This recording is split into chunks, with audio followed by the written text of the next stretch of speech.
Con este programa sobre la cultura kitsch es nuestro deseo desentrañar el laberinto, las confusiones, la problemática que trae aparejada la palabra kitsch. Esta denominación ha sido muy mal utilizada y ha sufrido, a través de la evolución del gusto, muchas modificaciones históricas que pueden dividirse en gusto, buen gusto y mal gusto.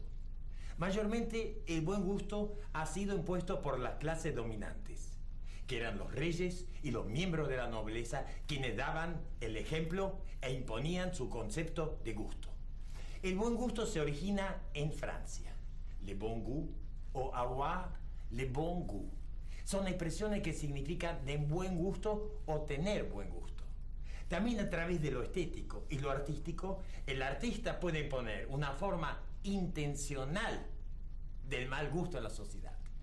Un ejemplo simple y concreto que puede servir para esclarecer este tema es el siguiente. A principios de este siglo, las mujeres usaban joyas más o menos cargadas de piedras preciosas hasta que aparece Coco Chanel, que impone a la alta sociedad francesa las joyas usadas por la gente de escasos recursos o por las prostitutas, y es ahí donde el gusto se altera en función de lo auténtico hacia el artificio. Hoy en día, un taller Chanel o una billutería Chanel son elementos más que convincentes del bon goût, del buen gusto. Vengo escuchando la palabra kitsch desde pequeño, porque en mi casa se hablaban 3 idiomas: español, alemán y checoslovaco. Y la palabra kitsch era empleada para designar objetos de mal gusto. La palabra kitsch proviene del alemán kitchen, que significa Straßenschlamm zusammenscharren, es decir, juntar basura. Con el tiempo pasó a designar la producción de objetos baratos que copiaban obras de arte de épocas pasadas y que se convertían en artículos de consumo masivo. Actualmente, en Alemania se utiliza el adjetivo kitschig para describir un objeto o una persona de mal gusto. El kitsch es una categoría estética que tiene sus propios códigos. Podemos decir que el kitsch se extiende desde los enanos de jardín hasta las reproducciones de obras de arte famosas, que dejan de ser kitsch cuando se transforman en elementos de comunicación estética. Pero las obras reproducidas en almanaques, o en etiquetas, o en corbatas, como por ejemplo la Gioconda o los girasoles de Van Gogh, tienen su característica kitsch peyorativa. Hoy en día, el kitsch es una categoría totalmente autorizada que posee un potencial artístico que no tiene nada que ver con una sistematización del mal gusto, sino con una exacerbación de lo artificial y lo desmesurado. El gran artista francés Marcel Duchamp dijo: el buen gusto es el peor enemigo del arte. Y poco tiempo después, otro artista francés, Yves Klein, manifestó que del buen gusto no podía extraer absolutamente nada, porque ya todo estaba concebido, fabricado, terminado. Es decir, se produce una cristalización del gusto dentro del buen gusto. Yves Klein también afirma que del mal gusto se pueden extraer muchas más cosas por tener una mayor riqueza de propuestas. Existe una idea preconcebida de que kitsch y mal gusto significan lo mismo. Pero el mal gusto se construye en oposición al buen gusto de un grupo dominante. Y cuando este buen gusto se transforma en decadente, es necesario que aparezca junto al propio buen gusto del grupo dominante un elemento de gusto dudoso o de mal gusto para conmocionar el sistema de valores anquilosados y crear la estética de un nuevo gusto. ¿Se tiene gusto o no se tiene gusto? En una ausencia individual del gusto, ya sea bueno o malo. La palabra kitsch designa una estética totalmente diferente. Frente a la sobriedad de un Rembrandt o de un Velázquez, ¿son de buen gusto Picasso o Van Gogh? La estética del mal gusto parte de la libertad del artista para crear, tomando elementos de este mal gusto para poder continuar con la tradición del gusto. En la vida, en la evolución progresiva, todos los elementos son válidos y posibilitan la libertad creativa del arte. El buen gusto es relativo. El mal gusto también es relativo. Podemos decir que Mozart es refinado y que Beethoven es vulgar. Podemos decir que Wagner es demasiado grandilocuente frente a las sutilezas de Debussy. Podemos afirmar que la abstracción o la neofiguración es más refinada que el manierismo figurativo.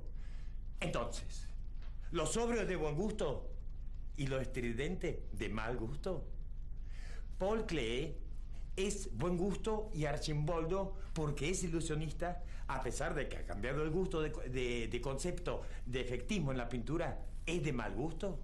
Luego de tu minucioso relato, en realidad, frente a las pruebas que has traído a colación al respecto de la historia del arte y las marcas historiográficas, el kitsch se ha transformado en una estética de riesgo que incorpora todas las conquistas pictóricas, plásticas y estéticas. Es decir, que sin la presencia del riesgo no hay obra. Y si estos riesgos los asumen los artistas, son los únicos capaces de transformar esta actitud en una obra de arte. Por lo tanto, transformar el gusto de una época significa la presencia de la artisticidad y los artistas.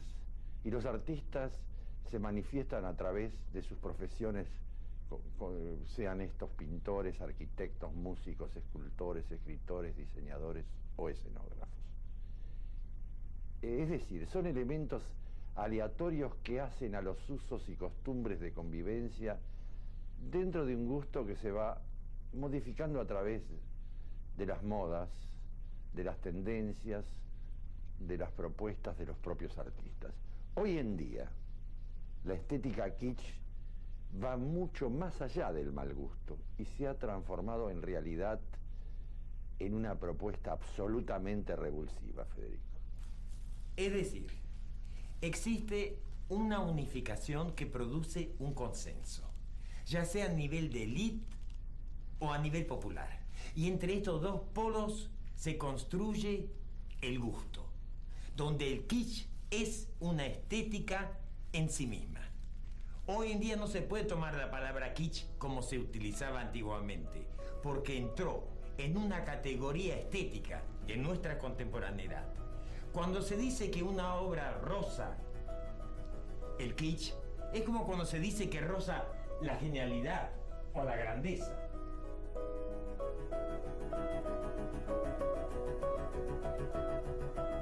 El kitsch es un ingrediente de una puesta en acto artístico. desmitificador de la idea del culto hacia lo que podríamos considerar la belleza formal. Es el emblema de una época y es por eso que ya no se puede usar este término como era usado a principios de siglo. En fin, desde las sucesivas reactualizaciones que hemos realizado del término kitsch, estas nos pueden hacer evocar el siguiente pensamiento de Goethe: quien yerra el primer ojal no logra abotonarse, con lo que significa esta sentencia. Es decir, aquí intervienen los juegos de la mirada en su componente directo con el discurso y su proyección cuasi retórica del arte. Siguiendo esta línea, llegaríamos a un concepto más o menos universalizante del kitsch. Cuando decimos que el kitsch ingresa dentro del sistema de lo estético, en realidad estamos queriendo decir que la deriva del kitsch es una deriva de lo bello, es decir, hay una estética alta, fundamentada en los escritos de Hegel y von Garten, que se suponen que son los creadores de la estética dentro de una especie de premodernidad que ya anuncia lo moderno. Con Hegel, lo bello había entrado en la categoría reductora de cosa en sí, y este en sí tiene un conflicto real con la naturaleza, y es evidente que en cuanto abrimos la estética de Hegel en el primer capítulo, aparece inmediatamente este conflicto entre naturaleza e intencionalidad estética. Las sucesivas instancias de lo estético y de lo artístico determinan que el kitsch tenga un lugar de privilegio respecto de las conquistas de lo bello. El gusto de una época, por otra parte, determina la creación de un mal gusto.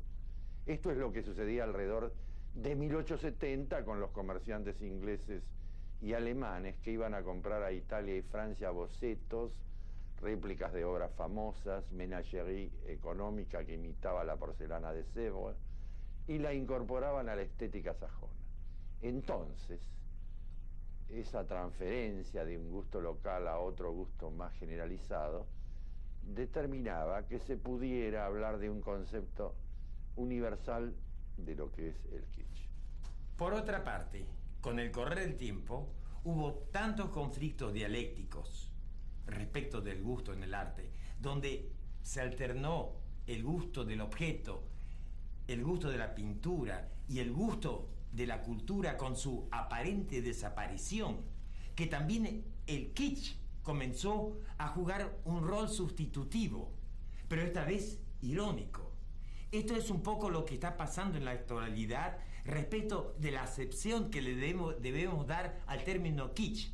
Y es a partir de esto que ya no podemos hablar de esa mediatización del kitsch como esa cuota de mal gusto que se introduciría en una obra de arte, sino del kitsch como una conducta estética que cumple un rol protagónico en el arte de este fin de milenio.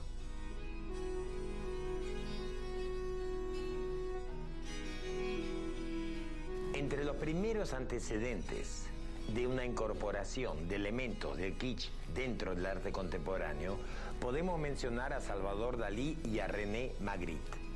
Magritte encierra una rosa adentro de un cuarto. La rosa sufre aprisionada.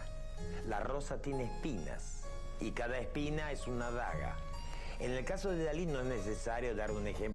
Toda su obra linda con un gusto dudoso, pero que incorpora el mal gusto como creación paranoica y crítica.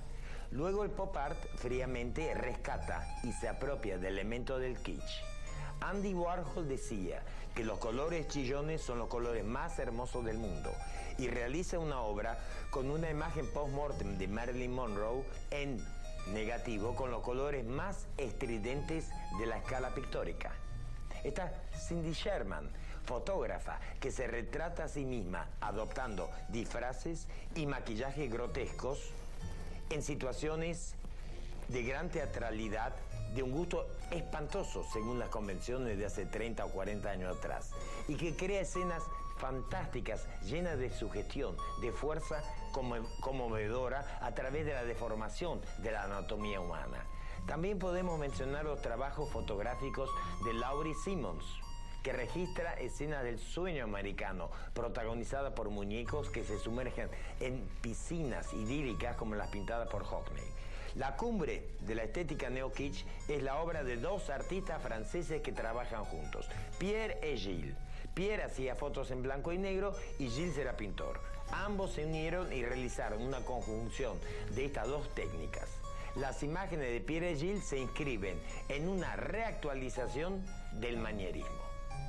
Otra afiliación actual del neo-kitsch es la obra de Jeff Koons, artista que traduce aspectos de su vida privada en términos de escándalo público. Me refiero a la muestra Made in Heaven, que consistía en escenas de alto contenido sexual protagonizadas por el propio Koons junto a su ex esposa, la pornostar Chicholina. Aquí podemos ver otra obra de Koons, donde entra en juego otra faceta que es la ironía. Esta escultura de acero es probablemente una citación de una obra rococó o pseudo-barroca del período de los Luises, con sus carrozas y sus escenas galantes, pero llevada a cabo mediante nuevas técnicas y nuevos materiales que hace que se transforme en una poderosa obra neobarroca. En definitiva, hay un kitsch como ingrediente, pero hay también una redundancia del kitsch que juega al doble kitsch. Es cuando toda la esencia del kitsch se maneja sobre un fuerte contenido y forma dentro del propio kitsch. Bueno, esto es de alguna forma puede ser sintetizado como el kitsch dentro del kitsch, el adentro del kitsch dentro de su propia conformación interior y como salida a una especie de externalidad. Entonces el cuerpo del arte es permanentemente duplicado, no solamente en el caso del kitsch, sino también frente a otras intervenciones en el arte que no son unívocas y que pueden ser contingentes. El kitsch pone en duda el buen gusto de una época, transformando el gusto en mal gusto, de ahí que podríamos considerar un doble cuerpo en cuanto a lo ateniente al juicio de las obras de arte en una determinada época, cuando la referencia es directa al estilo que apunta al gusto. Cuando el kitsch es el kitsch del kitsch, es muy notorio en pintura. Ahora, por ejemplo, en la Sociedad del Espectáculo, un director como Jorge Polaco, que hace La Dama Regresa, apela a la unión del entorno kitsch, transformándolo en imagen y sonido, en forma de un kitsch totalizante, como podrían ser los espectáculos dentro de la Sociedad del Espectáculo, desde Mae West hasta Liberace, y hacia todo el cine muy evidenciado en su sentido de catástrofe. Por ejemplo, un ejemplo típico es Disneylandia, que es el paraíso del kitsch. Dentro de la obra de arte, la administración del kitsch hace que se neutralice para pasar a formar parte de la expresividad de la obra. Hay un temor de los artistas de caer en el kitsch, lo que trae aparejado el anti-kitsch, que es una forma del kitsch, es decir, la presunción de la obra, que sería como un auto-kitsch no intencional, que se formaliza en una internalización del kitsch como producto del auto-kitsch. En una búsqueda de la gran obra maestra perfecta, dentro del buen gusto de la tradición de la pintura, puede convivir un kitsch intencional que asume el testimonio honesto de la participación de una vida cotidiana.